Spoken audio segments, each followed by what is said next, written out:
عدالت میں کیس جیتنا صرف اچھے دلائل دینے کا نام نہیں، بلکہ سارا کھیل ہی ثبوت کا ہے۔ آج ہم قانون شہادت کی اس پلے بک کو سمجھنے کی کوشش کریں گے جس کی بنیاد پر قانونی جنگ لڑی اور جیتی جاتی ہے۔ تو اصل سوال یہ ہے کہ عدالتیں حقیقت اور افسانے میں فرق کرتی کیسے ہیں؟ سچائی کی تلاش، یہی تو کسی بھی قانونی نظام کی بنیاد ہے۔ آئیے دیکھتے ہیں کہ انصاف کا یہ پورا سسٹم سچ کو پرکھنے کے لیے کون سے طریقے اور اصول استعمال کرتا ہے۔ چلیے شروعات کرتے ہیں بالکل بنیاد سے۔ سب سے پہلے یہ سمجھنا ضروری ہے کہ کسی بھی قانونی کیس کی وہ بنیادی اکائیاں کیا ہیں جن پر پورا مقدمہ کھڑا ہوتا ہے۔ تو شہادت یا ثبوت آخر یہ ہے کیا؟ آپ اسے ایسے سمجھیں کہ یہ وہ تمام ذرائع ہیں جن سے کسی بھی زیر تفتیش معاملے کی سچائی کو یا تو ثابت کیا جاتا ہے یا پھر رد کیا جاتا ہے۔ یہ قانونی دلائل کی وہ اینٹیں ہیں جن سے پوری عمارت بنتی ہے۔ اور حقیقت یا واقعہ کسے کہتے ہیں؟ قانون کے مطابق اس میں وہ سب کچھ شامل ہے جسے ہم اپنے حواس سے محسوس کر سکتے ہیں، جیسے کچھ دیکھنا یا سننا۔ لیکن بات یہیں ختم نہیں ہوتی، جو کہ بہت دلچسپ ہے۔ کسی کی ذہنی حالت، جیسے کوئی ارادہ یا نیت، یہ بھی ایک حقیقت ہی مانی جاتی ہے۔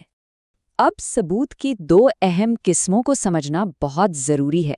ایک ہے براہ راست شہادت، جو بالکل واضح ہوتی ہے، جیسے آپ نے کسی کو کوکی جار سے کوکی نکالتے ہوئے خود دیکھ لیا، بات ختم، اس میں کسی اندازے کی کوئی گنجائش نہیں۔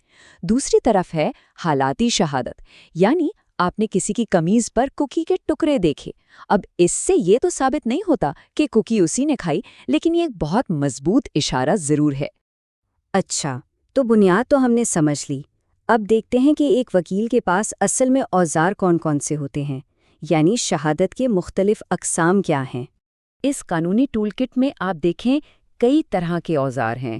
کچھ اصل دستاویزات کی طرح ہیں جنہیں پرائمری ایویڈنس کہتے ہیں، تو کچھ ان کی کاپیوں کی طرح ہیں، کچھ زبانی کہانیاں ہیں تو کچھ سنی سنائی باتیں، اور عدالت میں ہر ایک کا اپنا الگ مقصد اور وزن ہوتا ہے۔ اب ثبوت تو بے جان چیزیں ہیں، ان میں جان کون ڈالتا ہے؟ وہ لوگ جو کہانی سناتے ہیں، یعنی گواہ۔ یہی وہ لوگ ہیں جو ان ثبوتوں اور حقائق کو عدالت میں پیش کر کے کہانی کو زندہ کرتے ہیں۔ لیکن سوال یہ ہے کہ قانون کی نظر میں ایک قابل قبول گواہ کون ہے؟ کیا کوئی بھی اٹھ کر گواہی دے سکتا ہے؟ آئیے دیکھتے ہیں کہ اس بارے میں اصول کیا کہتے ہیں۔ اور یہاں قانون کا دائرہ کافی وسیع ہے۔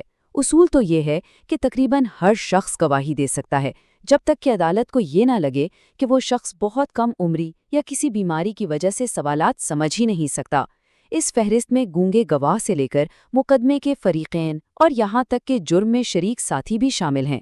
مقصد یہ ہے کہ زیادہ سے زیادہ معلومات سامنے آئیں، پھر عدالت اس کی سچائی کو پرکھتی ہے۔ ٹھیک ہے، تو ہمارے پاس اوزار بھی آ گئے اور کہانی سنانے والے بھی، لیکن یہ کافی نہیں ہے۔ انہیں استعمال کیسے کرنا ہے؟ ہر کھیل کے کچھ اصول ہوتے ہیں اور اس قانونی کھیل کے بھی اپنے اصول ہیں۔ گواہ سے پوچھ کا ایک پورا، آپ کہہ لیں 3 مراحلوں پر مشتمل ایک سیٹ طریقہ کار ہے۔ پہلے وہ پارٹی جو گواہ کو بلاتی ہے سوال کرتی ہے، اسے کہتے ہیں جرح ابتدائی۔ پھر مخالف پارٹی گواہ کی سچائی پرکھنے کے لیے سوال کرتی ہے، جسے جرح کہتے ہیں۔ اور آخر میں اگر ضرورت پڑے تو پہلی پارٹی جرح کے دوران اٹھائے گئے نکات کی وضاحت کے لیے دوبارہ سوال کر سکتی ہے۔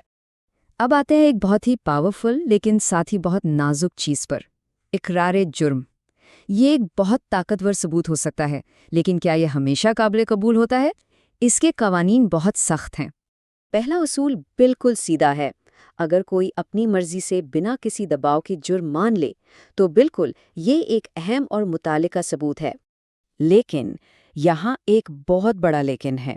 اگر یہی اقرار جرم کسی پولیس آفیسر کے سامنے کیا جائے تو قانون اسے ثبوت کے طور پر نہیں مانتا۔ ایسا اس لیے ہے تاکہ کسی بھی قسم کے دباؤ یا زبردستی کے ہر امکان کو ختم کیا جا سکے۔ اور یہیں پر قانون کا ایک بہت ہی دلچسپ پہلو سامنے آتا ہے۔ اگر پولیس کی حراست میں کیے گئے اقرار جرم سے کسی نئی حقیقت کا پتہ چلے، مثال کے طور پر ملزم بتائے کہ اس نے آلہ قتل کہاں چھپایا ہے اور وہ وہاں سے مل بھی جائے، تو اقرار جرم کا صرف وہ حصہ متعلقہ ہو جاتا ہے جو اس دریافت کا باعث بنا۔ اچھا، ایک اور سوال، کیا عدالت میں آپ اپنی کہی ہوئی بات سے پھر سکتے ہیں؟ یہاں امر مانے یا اسٹاپل کا اصول لاگو ہوتا ہے۔ یہ ایک طرح کی قانونی ڈھال ہے۔ اگر کوئی شخص جان بوجھ کر کوئی غلط بات کہے اور دوسرا شخص اس پر یقین کر کے کوئی قدم اٹھا لے تو پہلا شخص بعد میں اپنی بات سے مکر نہیں سکتا۔ قانون اسے اپنے ہی بیان کا پابند کر دیتا ہے۔ آسان لفظوں میں اسے آپ قانون کا نو ٹیک بیکس رول سمجھ لیں، یعنی جو کہہ دیا سو کہہ دیا۔ مثال کے طور پر اگر کوئی کہے کہ یہ زمین میری ہے اور اسے بیچ دے اور بعد میں وہ واقعی اس کا مالک بن بھی جائے تو وہ یہ کہہ کر سودا منسوخ نہیں کر سکتا کہ بیچتے وقت میں مالک نہیں تھا۔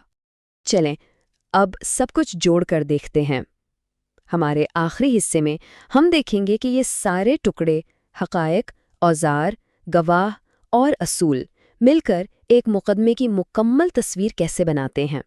یہ تمام اصول مل کر بناتے ہیں قانون شہادت۔